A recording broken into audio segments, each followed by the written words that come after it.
మీ అందరికీ యేసుక్రీస్తు నామములో శుభములు. దేవుడు ఈరోజు మనతో మాట్లాడుతున్న వాక్యము కీర్తనలు 98వ అధ్యాయము మొదటి నుంచి. దేవుడు ఈరోజు ప్రత్యేకమైన ఒక మెరాకిలైన వాక్యాన్ని మన ముందుకి తెచ్చి ఉన్నాడు. ఏంటో ఒకసారి విందాం. యెహోవా ఆశ్చర్యకార్యములు చేయుచున్నాడు, ఆయన గూర్చి కొత్త కీర్తన పాడుడి.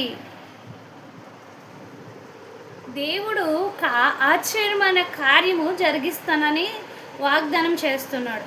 ఆశ్చర్య కార్యం అంటే ఆ రోజుల్లో ఎలా అంటే మోషే గారు ఎలా ప్రార్థించగా అద్భుత కార్యాలు ఆశ్చర్య కార్యాలు జరిగినాయో నీ జీవితంలో ఆశ్చర్య కార్యాలు జరగాలి, నీ ద్వారా ఆశ్చర్య కార్యాలు జరగాలి.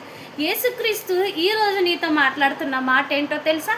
దేవుడు నీ ద్వారా జరిగిస్తాను, నీకు కూడా జరిగిస్తానని. ఆమేన్. అట్టి కార్యం నీ జీవితంలో జరుగునుగాక. ఆమేన్.